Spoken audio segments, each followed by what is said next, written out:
Je suis papa de 5 enfants,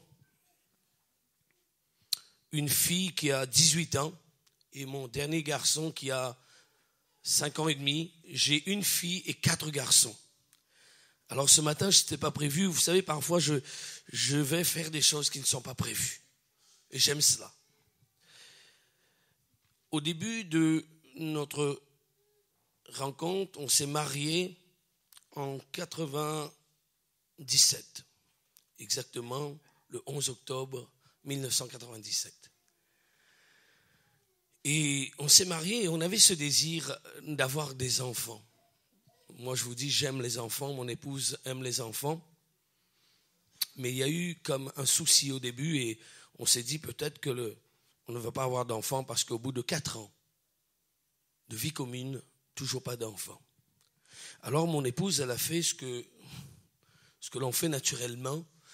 Nous ne sommes pas contre la médecine. Est-ce que quelqu'un est contre la médecine?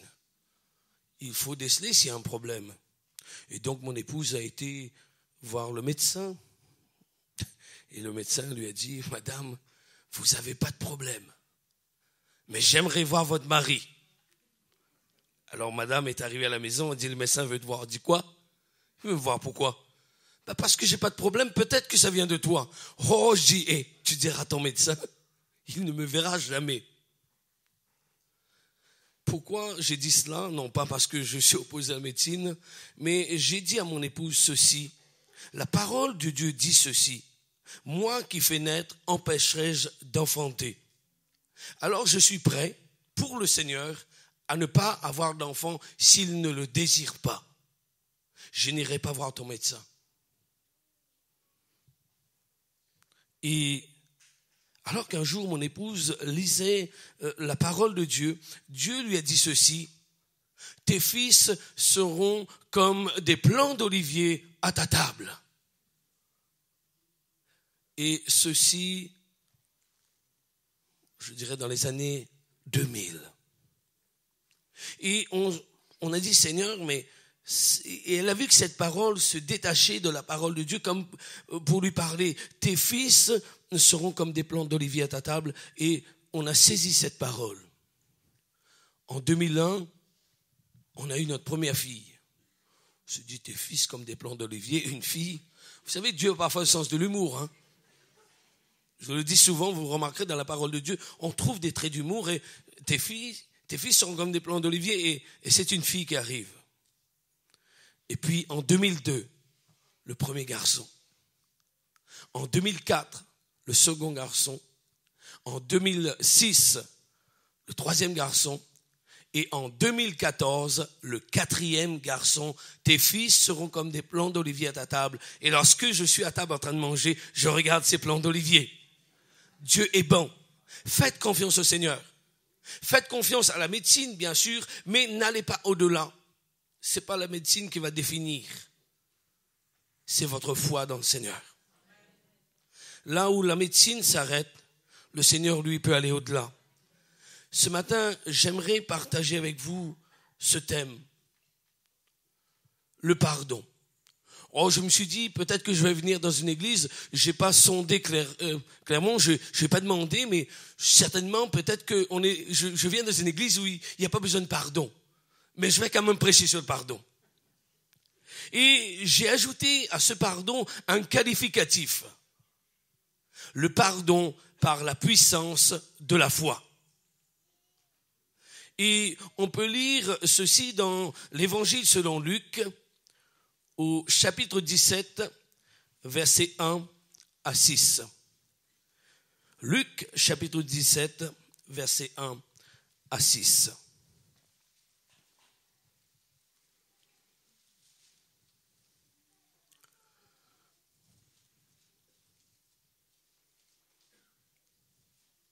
Jésus dit à ses disciples, il est impossible qu'il n'arrive pas des scandales, mais malheur à celui par qui ils arrivent.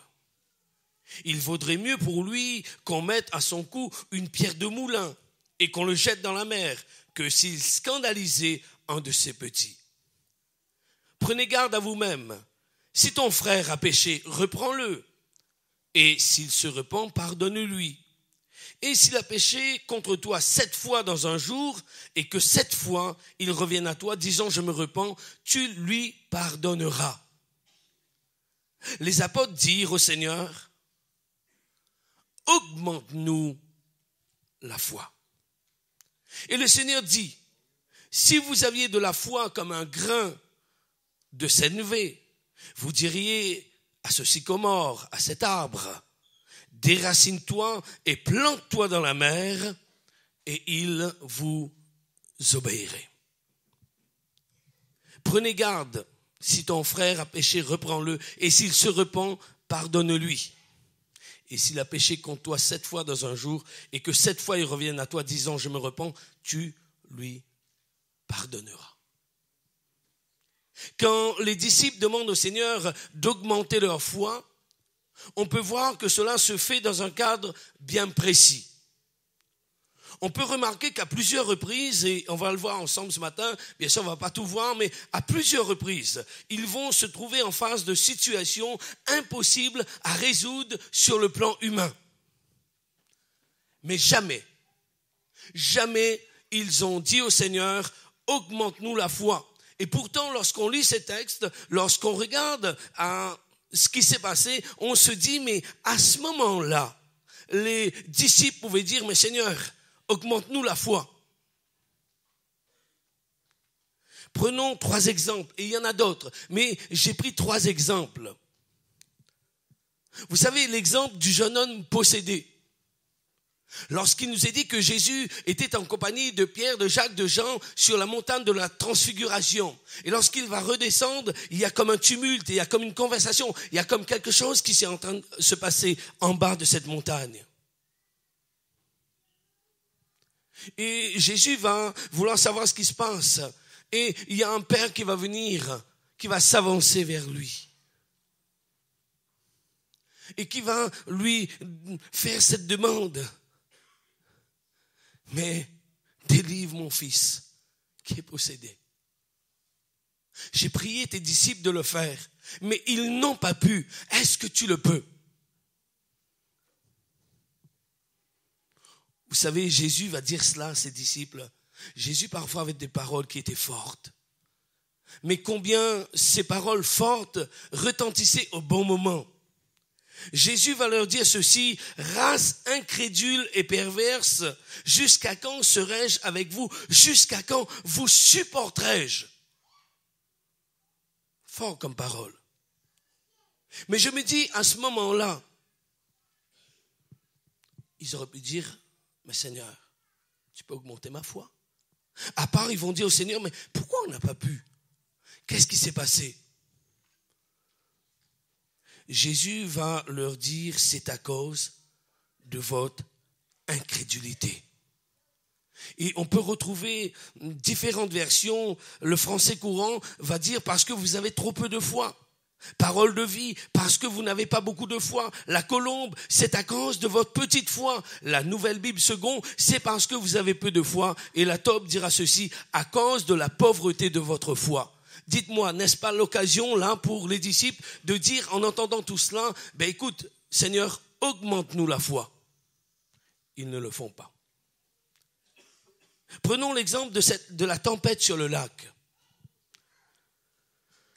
Les disciples aux côtés de Jésus, Jésus est dans cette barque avec eux et il nous est dit que Jésus dormait, il se reposait. Et là, il y a une tempête qui va souffler. Et les disciples vont être secoués. Il y a même un des évangiles qui dit ceci, en réveillant le Seigneur, ne t'inquiètes-tu pas de ce que nous périssons. Et regardez les réponses qu'on peut retrouver dans Matthieu, dans Marc et dans Luc. Matthieu chapitre 8, il leur dit, pourquoi avez-vous peur, gens de peu de foi? Dans Marc 4, pourquoi avez-vous ainsi peur? Comment? N'avez-vous point de foi? Dans Luc chapitre 8, où est votre foi? Dites-moi, n'est-ce pas là l'occasion de dire, Seigneur, mais augmente ma foi? Ils ne le font pas. Et dernier récit, vous Vous savez, lorsque Pierre va marcher sur les eaux, il nous est dit ceci, et vous savez, toute la Bible, quand elle raconte une histoire, son histoire a de l'importance. Juste quand il est dit, Jésus les obligea à partir, à aller. Vous savez, il y a une raison à cela. Ce n'est pas mon but ce matin, mais juste pour vous dire, qu'est-ce qui se passe juste avant? La multiplication des pains. Quand vous voyez un tel miracle, vous avez envie de rester là. Hein? Le Seigneur, il bénit. Mais le Seigneur leur dit non. Il les obligea à aller de l'autre côté. Et il nous a dit que le Seigneur, lui, va aller pour s'entretenir avec son Père. Il va aller prier. Et vers la nuit, alors, il est allé vers eux, marchant sur l'eau. Et lorsqu'ils vont voir cette silhouette sur l'eau, ils vont prendre peur, croyant voir un fantôme. Et Jésus va faire cela, et j'aime ce que le Seigneur est capable de faire. Il va leur dire, il va les rassurer, n'ayez pas peur, c'est moi. Et vous savez, il y a un des disciples du Seigneur que j'affectionne, que j'apprécie particulièrement. Dans certains commentateurs lui ont voué tellement de critiques. Moi, je ne suis pas trop d'accord avec eux concernant Pierre. Moi, vous savez, je lui ai donné un nom, je l'appelle Pierre le téméraire. Pierre est dans tous les coups. Il est là. Qui dit-on que je suis? Tu es le Christ, le Fils du Dieu vivant. Lorsque des disciples abandonnent le Seigneur, Jésus leur dit, mais est-ce que vous ne les suivez pas? Où irions-nous? Tu as les paroles de la vie éternelle. Lorsque le Seigneur dit, mais ils vont frapper le berger et les brebis vont se disperser, les disciples vont fuir et lui il est là, mais écoute, les autres peut-être, moi jamais. Lorsque Jésus va dire qu'il va aller à la croix, et il dira ceci, à Dieu ne plaise. Jésus va être obligé de le raisonner, arrière de moi Satan. Non pas qu'il traite Pierre à ce moment-là de Satan, mais il est en train de dire à Pierre, tu as les pensées du diable, tu veux m'arrêter sur cette voie et tu ne peux pas le faire. Mais Pierre, vous allez remarquer, il était dans tous les coups. Lorsque Jésus se déplaçait en compagnie de Pierre, de Jacques et de Jean. Et là, sur ce récit, il nous est dit que Pierre, entendant, n'ayez pas peur, c'est moi. Et il va dire ceci, mais si c'est toi, Seigneur, ordonne que j'aille vers toi. Et Jésus lui dit, ben viens. Souvent, on va regarder à Pierre qui s'est enfoncé dans l'eau. Mais j'ai envie de vous dire ce matin, regardez à Pierre qui est sorti de la barque. Il n'y a aucun qui a voulu le suivre. Les autres devaient être bien assis. Ils devaient même se dire entre eux, je ne sais pas, ils devaient avoir une conversation. Qu'est-ce qu'il est en train de faire? Mais Pierre, il n'est pas bien. Il va s'enfoncer. Mais on voit que Pierre ne s'enfonce pas. Il marche sur l'eau. Il a défié les lois physiques. Parce que normalement, quand on met son pied dans l'eau, on s'enfonce. Mais lui, il va marcher. Bien sûr, il est dit, sentant un vent contraire, il va avoir peur, il va douter. Et voilà que le Seigneur va quand même le rattraper. Nous avons un Seigneur qui nous rattrape. Nous avons un Seigneur qui nous relève. Il est dit aussitôt dans Matthieu, chapitre 14, verset 31, aussitôt Jésus étendit la main, le saisit et lui dit, écoutez ce qu'il va lui dire, homme de peu de foi, pourquoi as-tu douté? Je vous repose la question ce matin. N'est-ce pas là l'occasion de dire, Seigneur, mais augmente ma foi. Augmente ma foi, si j'ai pas de foi, si j'ai peu de... Mais il ne le fait pas. À aucun moment dans ces textes qu'on a lus, et il y a d'autres textes, je ne vais pas tous les citer, mais à aucun moment, ils ne demandent que leur foi soit augmentée. Le seul moment où ils le font, c'est lorsque Jésus leur parle du pardon. Et j'ai envie de vous dire ce matin, on dit le pardon c'est facile. Pour moi c'est facile, frère. Moi, pardonner, je peux le faire tous les jours. Peut-être que tu peux le faire avec la langue. Mais pardonner au fond de toi-même. Si les disciples, à ce moment précis, disent au Seigneur, augmente-nous la foi, c'est parce qu'ils réalisent qu'ils ont besoin d'aller au-delà de leur capacité. Le pardon n'est pas chose facile. Il est plus facile d'haïr. Il est plus facile de se détester. Il est plus facile de se venger que de pardonner. Et nous avons une nature humaine vouée à cela. Ah, vous savez, nous sommes de ceux qui répondons vite. Tu me frottes un peu, je te frotte quelque peu. Tu me cherches, tu me trouves. Notre nature humaine, elle est comme cela. Et après arrive le moment où vraiment il faut une demande de pardon et on en reste là. On ne se parle plus. On ne se regarde plus.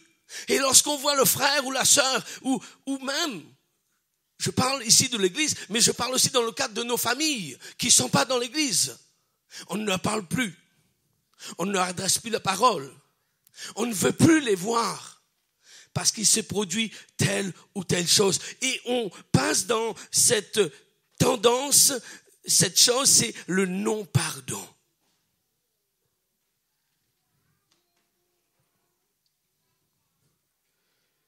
Moi, j'ai noté ceci. Le véritable pardon. Et si j'appuie sur ce mot véritable, vous allez voir qu'il y a un pardon, lui, qui n'est pas véritable. Mais le véritable pardon, c'est quelque chose de surhumain. Et c'est pour cela que les disciples demandent à Jésus, mais augmente ma foi pour que je puisse pardonner. Il y a un véritable pardon, il y a un pardon, je l'ai nommé le pardon de surface. Vous savez, ce pardon, oh frère, je t'ai pardonné. Il n'y a plus rien entre nous. Ah oui, l'autre il est content, il se dit, waouh, mais à l'intérieur, c'est pas du tout la même chose. Oh, peut-être aussi c'est dire cela, au devant du Seigneur, t'as entendu, je l'ai fait. Mais j'ai envie de vous dire, ne faites pas ça devant le Seigneur. Parce que lui, il n'entend pas vos paroles, il voit vos cœurs. Il est celui qui sonde les cœurs et les reins. David le dira. Il est celui qui va dans la profondeur de nos pensées. Alors si vous faites cela, et si vous l'avez fait, changez d'avis avec lui. Changez d'avis, parce que le Seigneur connaît toutes choses.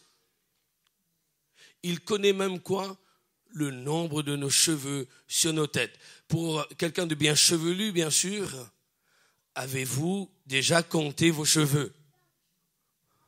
Si je posais une question, as-tu compté tes cheveux? Même Clermont, il dit cela, mais même lui, il ne pourrait pas. On ne peut pas. Pourtant, lui, il le sait. Alors, je vais vous dire une chose. Réglez cela devant du Seigneur. Arrêtez de croire que le Seigneur ne connaît pas vos cœurs. Oh, je t'ai pardonné. Le pardon de surface, je lui ai donné une définition.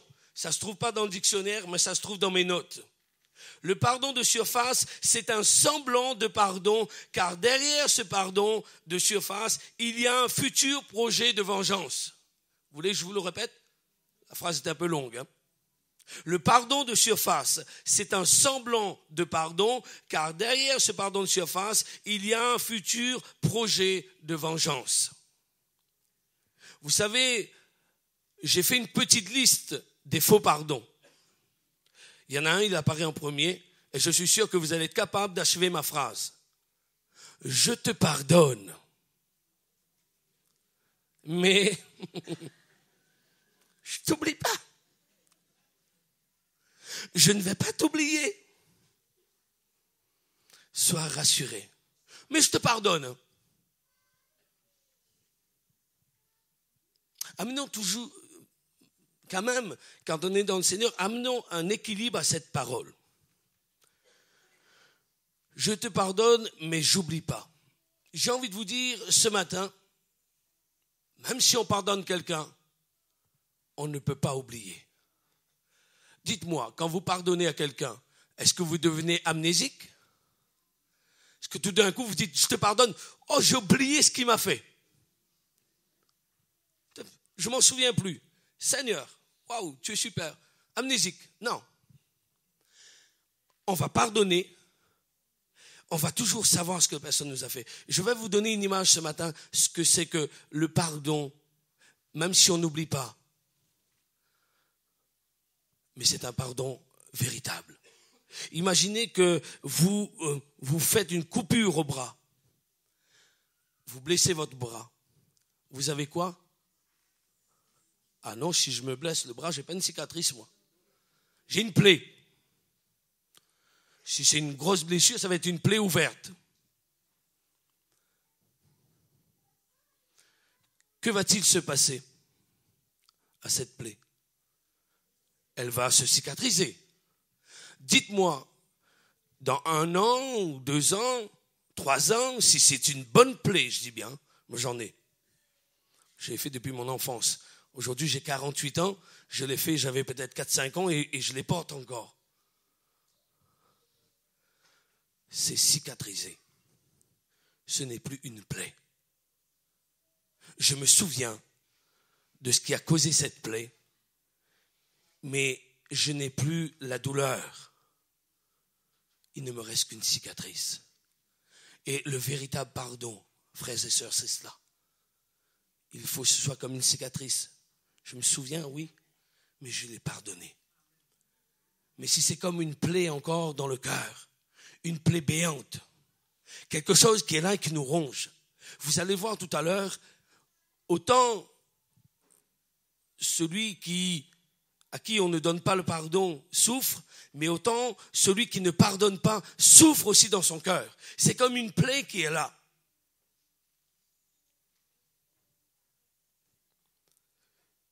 Colossiens chapitre 2, verset 14, parlant de Jésus, dit ceci. Il a effacé l'acte dont les ordonnances nous condamnaient et qui subsistait contre nous, et il l'a détruit en le clouant à la croix. Il a effacé. Est-ce que tu es prêt à effacer, toi? Est-ce que tu es prêt à effacer ce qu'on t'a fait? Ou tu es prêt à t'en rappeler tous les jours? Deuxième petite phrase, je te garde un chien de ma chienne. Ça veut dire que tu auras un petit bientôt. Il faudra que tu le soignes. Il faudra que tu l'élèves. Tu vas devoir vivre avec. La vengeance, c'est un plat qui se mange froid. Il y a le temps. Je ne suis pas pressé. Je t'attends au tournant. Tôt ou tard, je te rendrai la monnaie de ta pièce. J'espère que vous ne l'avez pas acheté trop cher, parce que sinon il y aura beaucoup de monnaie. Tu ne perds rien pour attendre, etc., etc. Ça, c'est le pardon de surface. Vous croyez que les gens vous ont pardonné, mais derrière ce pardon, il y a quelque chose, il y a encore une rancœur. Il y a encore un cœur qui garde rancune. Quand des personnes sont animées d'un esprit de vengeance, sans qu'ils s'en rendent véritablement compte, cela les ronge au plus profond de leur être, car sans cesse, ils mettent au point des stratagèmes pour apaiser leur désir de vengeance.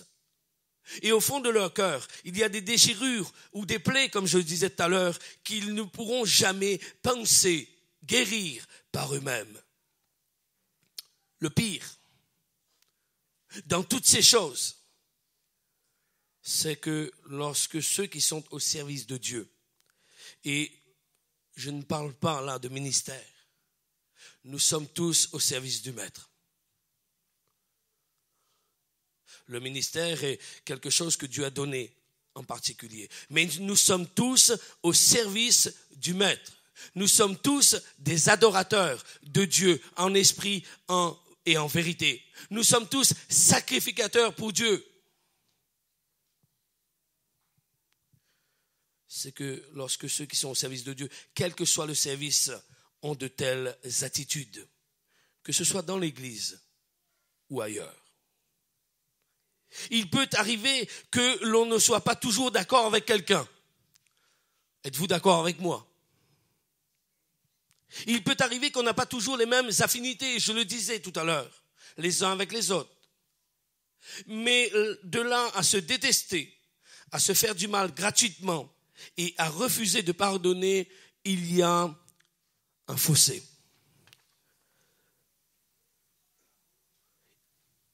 L'année dernière, j'étais invité dans une église de ma région. Ma région, elle est grande, donc vous allez devoir chercher longtemps parce que je ne vais pas citer le nom de cette église. En plus qu'il y a des internautes. Sinon, il va appeler le pasteur, il va dire, pasteur, il a été chez toi. Non. Et puis, le frère m'avait invité à venir le samedi soir. Il m'a dit, écoute, pour te reposer, comme c'est assez loin de chez toi, viens le samedi soir et puis comme ça le dimanche, tranquillement. Et puis, dans mon programme, dans mes projets, c'était pas, je pouvais pas. Je l'ai rappelé, je dis, écoute, moi, je peux pas venir samedi soir. Je suis pris pour quelque chose et je ne peux pas faire autrement. Je viendrai que dimanche matin. Et je suis content de l'avoir fait. Alors, vous savez, comme c'était assez loin, le dimanche matin, on est arrivé, j'ai eu le temps de saluer le frère. Comme ce matin, on s'est assis, on n'a pas parlé de rien. Et j'ai prêché justement sur le pardon. Et puis, vous savez, parfois, il y a des choses qui vont venir. Ce jour-là, ça a été spontané. Vous, ça va être en différé. Mais je pense que ça pourrait peut-être servir ce matin à nous donner une leçon. Et à un moment donné, je prêchais sur le pardon. Et puis, j'ai dit, vous savez, parfois, vous êtes en train, même en tant que pasteur, en train de dire, sœur, frère, et il faut pardonner. Nous devons pardonner. Et parfois, vous tombez sur des gens qui vous pointent du doigt. Et j'ai fait comme ceci vers l'auditoire, qui vous pointe du doigt et qui dit, qui, moi, lui pardonner, ça non jamais. Mais j'ai dit ceci, attention, vous allez remarquer ce geste, faites-le chez vous, faites-le ce matin si vous voulez, quand vous pointez le doigt vers quelqu'un. Vous avez un doigt pointé vers lui. Un doigt qui pointe vers le haut. Regardez où sont les 3 doigts. Ils sont vers nous. Et j'ai dit parfois, il y a des gens qui sont comme cela et qui se disent, qui moi pardonné, non jamais. Et le pasteur est venu me voir à la fin et me dit, c'est pas possible. On va croire que je t'ai parlé. Il me dit, ce matin, pendant que tu faisais cela, il y avait une personne qui était devant, tu as pointé ton doigt vers l'auditoire. Mais cette semaine même, cette personne, elle était en face de moi, elle m'a dit, pasteur, qui moi pardonné? Ah non, jamais. Il y a des personnes qui restent dans le non-pardon. Il y a des personnes qui ne veulent pas pardonner. Mais je vais vous dire, il est urgent pour de telles personnes d'accepter ce pardon. Parce que si à la fin de ce message, vous n'avez pas compris qu'il est urgent de pardonner, c'est que certainement, pour le moment, vous êtes à côté de ce que Dieu attend de vous.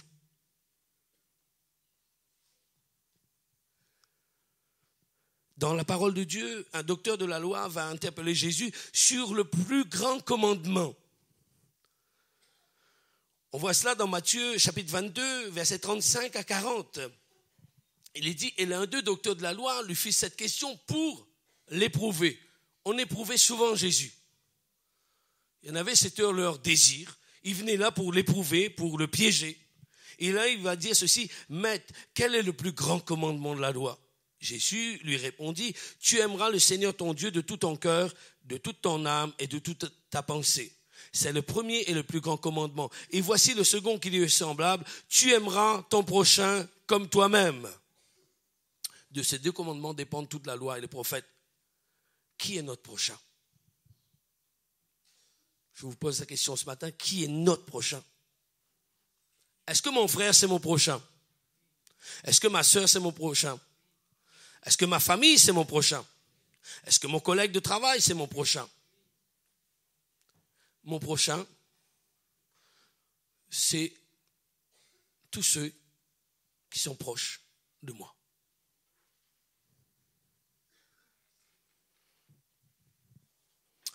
Alors je vais aller un peu dans le plus dur. Mais vous allez pouvoir l'entendre ce matin. Quand on nous fait un coup bas, est-on plus apte à pardonner qu'à se venger? A-t-on cette attitude à se tourner vers le Seigneur en lui disant « Donne-moi cette capacité de pardonner ». Même, je dirais ce matin, si je me sens dans mes bons droits. Vous savez, parfois, il y a des personnes qui disent « Moi, je ne pardonne pas parce que j'ai raison ». Ah, mais ça, on va aller voir quelqu'un, on va lui dire « Tu sais, la sœur un tel ou le frère un tel, moi, je ne lui pardonne pas. Et j'ai raison. » Faites un exercice. Allez faire la même chose devant le Seigneur. Tenez-vous devant de lui et dites-lui la même chose avec une telle assurance. Vous allez voir, si vous êtes honnête avec vous-même, vous allez être à ce moment-là déstabilisé. Vous n'allez pas pouvoir tenir de tels propos au-devant de lui. Parce que lui va vous rappeler que lui, il n'avait rien fait. Lui, il était innocent. Et il s'est fait coupable pour nous. Lui, il n'avait point péché, il a porté nos péchés. Il a accepté les insultes. Il a accepté les crachats. Il a accepté les clous dans ses mains, les clous dans ses pieds. Et lorsqu'il était au bois de la croix, il a dit ceci, « Père, pardonne-leur, car ils ne savent ce qu'ils font. » Il a dit cela de ses bourreaux. Alors moi, je me pose la question, est-ce qu'on peut être là au devant du Seigneur et lui dire la même chose? Est-ce qu'on tiendra?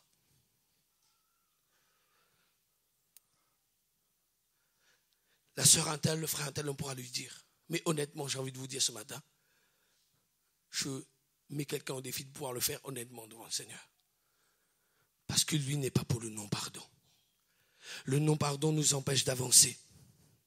Le non-pardon nous fait stagner sur place. Le non-pardon nous fait tourner en rond. Le pardon est le véritable et libérateur. C'est quelque chose qui va libérer vos cœurs. Vivez-le, même si vous êtes dans vos bons droits.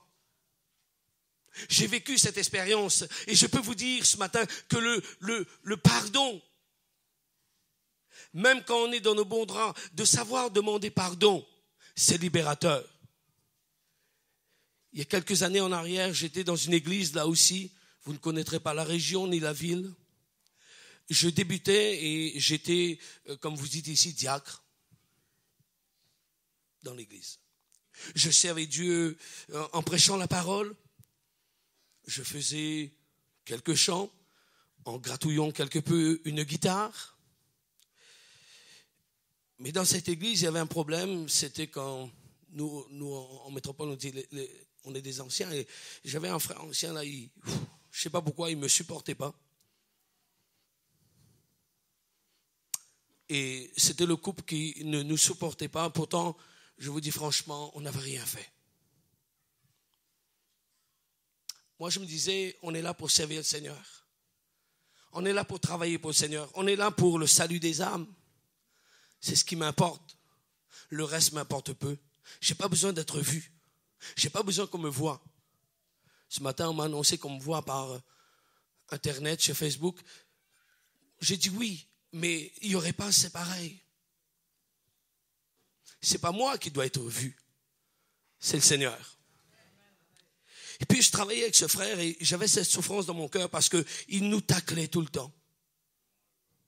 Tout le temps, ils avaient quelque chose à nous faire et on savait que c'était fait intentionnellement. On avait cette femme qui passait comme un vent et qui nous passait à côté, qui nous frôlait et elle ne nous disait pas bonjour. Et lorsqu'on voulait s'avancer vers elle pour dire bonjour, elle...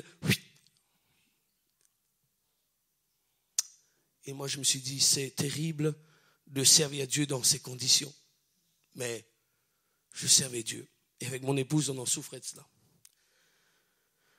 Un jour, on a été à un séminaire sur la ville de Toulouse. Et le thème, c'était « Vous verrez un ciel ouvert ». Et puis, il y a eu plusieurs prédications, mais il y en a une qui a marqué mon cœur et celle de mon épouse. Alors qu'on était assis là, le prédicateur a dit ceci: vous voulez voir un ciel ouvert sur vos vies? Il faut apprendre à pardonner. Et il a dit ceci: le non-pardon, c'est un ciel fermé. Le non-pardon, c'est la bénédiction de Dieu qui est retenue. Et à ce moment-là, je me suis dit, mais ça me concerne. J'ai pas dit, mais écoute, je suis dans mes droits, Seigneur. C'est eux, c'est pas moi. C'est à eux de venir me demander pardon, mais quand même, j'ai rien fait.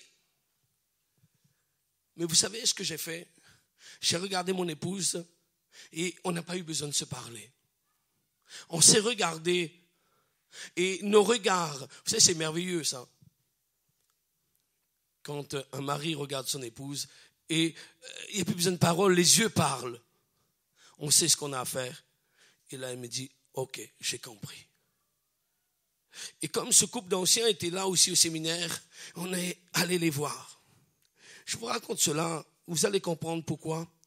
Parce que souvent, les gens confondent pardon et réconciliation. Et c'est une grave erreur de confondre pardon et réconciliation. Bien sûr, dans le pardon, il faut réconciliation et c'est merveilleux. Mais je vais aborder un point et vous allez voir que le pardon n'est pas forcément égal à la réconciliation. Et alors, on s'est approché ce couple et on leur a dit, mais écoutez, si on vous a fait quelque chose, on veut vous demander pardon.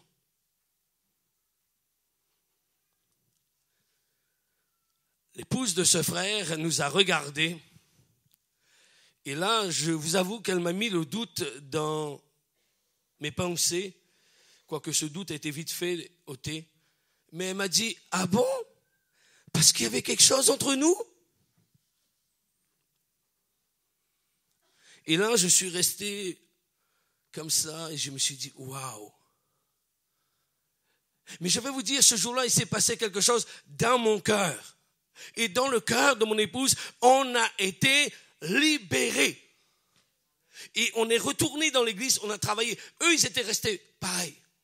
Eux, ils nous faisaient des croche-pieds encore, mais on les recevait plus pareil. Et on servait le Seigneur de tout notre cœur. On a réglé le problème. Ils ne se sont pas réconciliés avec nous.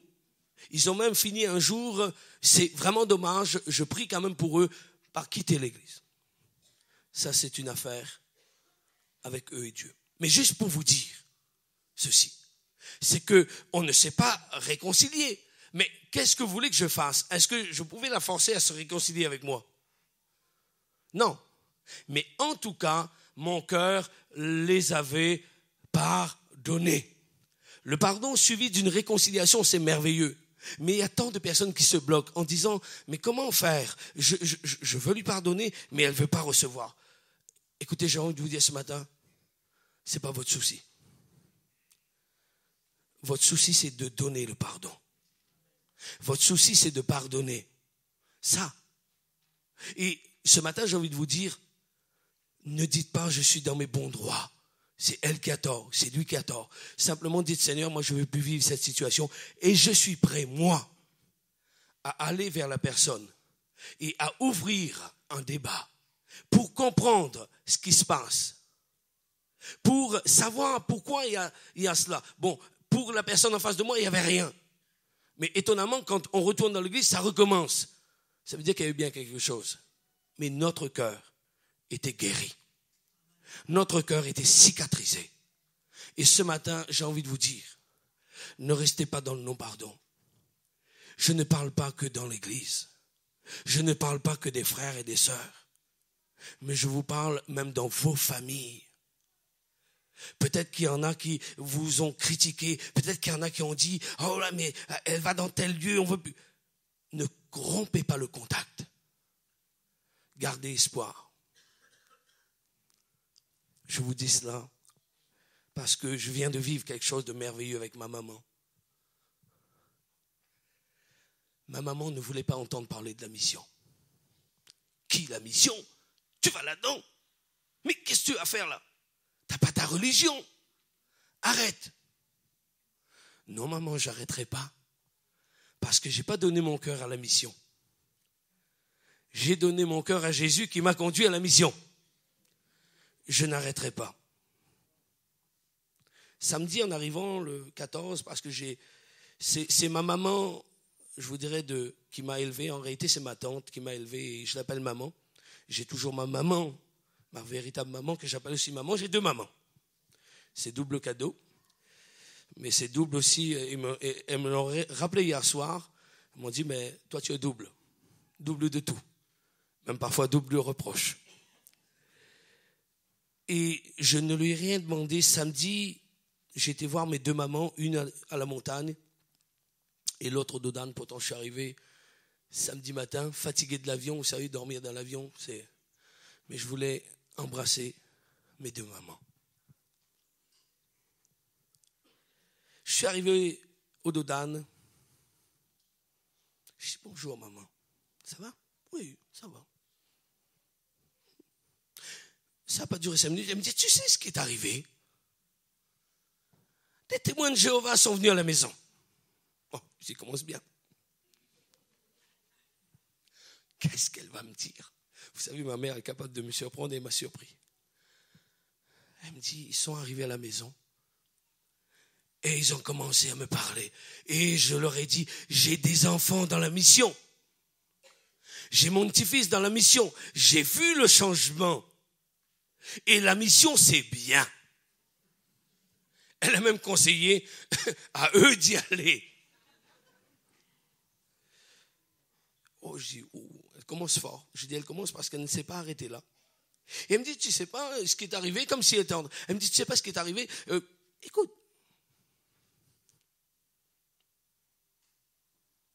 Ma fille m'appelle, elle emmène sa fille, donc sa petite fille, elle emmène au médecin et le médecin dit, wow, il faut faire attention, toute la famille va être contaminée par ce virus. Il va y avoir une contagion. Elle dit, je lui ai répondu à ma fille, il est là-haut le médecin. C'est Dieu le médecin pour décider. Et elle est fière de me dire, il n'y a pas eu de contagion. Tout cela pour vous dire, en 23 ans, j'aurais pu me braquer contre ma maman en disant tu veux pas m'entendre, mais c'est bien, j'avais pas besoin. Nous n'avons pas besoin de nous justifier. Celui qui nous justifie, c'est le Seigneur. Tout ce qu'il ne faut pas faire, c'est de se braquer. C'est de leur montrer le contraire. Parce que lorsque vous allez le faire, en disant, ils se braquent contre moi, je me braque contre eux, vous allez les empêcher de voir ce que le Seigneur est capable de faire. Et vous allez empêcher le Seigneur de travailler en vous.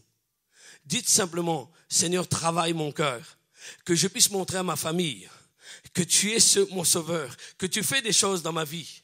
Vous savez, j'ai eu l'occasion, et je terminerai là-dessus, de prêcher l'évangile en 2016 dans la cour de ma maman.